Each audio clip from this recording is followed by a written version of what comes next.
BPSC chairman Atul sir के तरफ से आज शाम में बीपीएससी शिक्षक भर्ती को लेकर के ट्वीट करके एक बहुत ही महत्वपूर्ण जानकारी है जो आप लोग के लिए दिया गया है, जो आप लोग को देखना चाहिए। और देखिए, जो पहले ये ट्वीट करते थे वो इंग्लिश में करते थे, लेकिन अब अभ्यर्थियों की सुविधा के लिए इन्होंने हिंदी में ट्वीट करना शुरू कर दिया। लेकिन फिर भी जो बातें इन्होंने कही है उसको समझना बहुत ज़रूरी है।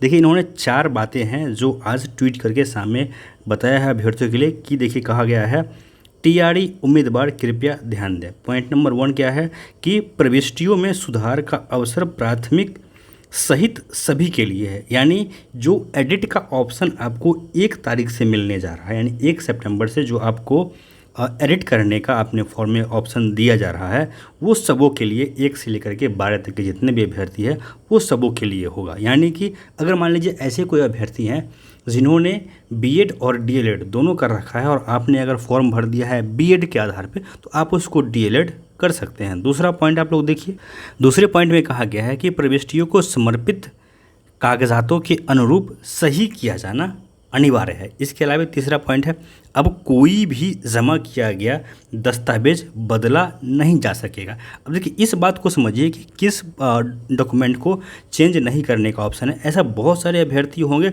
जिनके पास उसमें कुछ डिग्री नहीं होगा, और अब अगर वो चाहेंगे कि मैंने पहले भी कहा था कि बहुत सारे लोग जुगाड़ से बिहार में डिग्री ले आते हैं, तो अगर किसी ने जुगाड़ से डिग्री ले आया है तो फिर आप उसको अपलोड नहीं कर पाएंगे। यानी कहीं ना कहीं एक तरह से कहिए जो फेयर कंपटीशन उसको रखने का पूरा कोशिश किया जा रहा है। चौथा पॉइंट जो है ये बहुत महत्वपूर्ण देखा गया है कि प्राथमिक के जो उम्मीदवार है उनको सूचित किया जाता है कि वो अपने बीएड प्रमाण पत्रों को डीएलएड से कैसे बदल सकते हैं।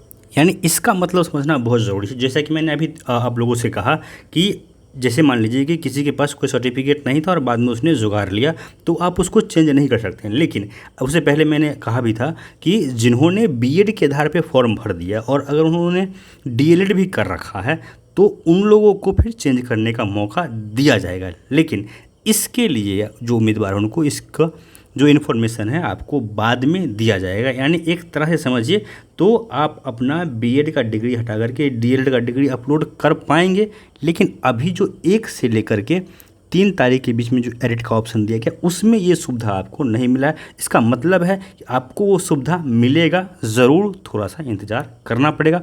तो ये था बहुत ही महत्वपूर्ण अपडेट आप लोग के लिए, और आप लोग को पता है कि 1 तारीख से आप लोग को एडिट करने का ऑप्शन मिलेगा। तो अगर किसी भी तरह का त्रुटि आपको लगता है, अगर किसी ने सर्टिफिकेट नंबर गलत भर दिया है, किसी ने कैटेगरी गलत फिल कर दिया है, बाकी जो भी चीज़ें हैं जो आप अगर जेन्युइनली गलती की हैं तो उन सभी चीज़ों का आप सुधार वहाँ पे करवा सकते हैं। तो दोस्तों, इस वीडियो में अभी के लिए इतना ही। निवेदन आप लोग से है, वीडियो को लाइक ज़रूर कर लीजिए, चैनल को सब्सक्राइब भी कर लीजिए, क्योंकि सबसे पहले हर अपडेट आपको सिर्फ यही मिलेगा। धन्यवाद।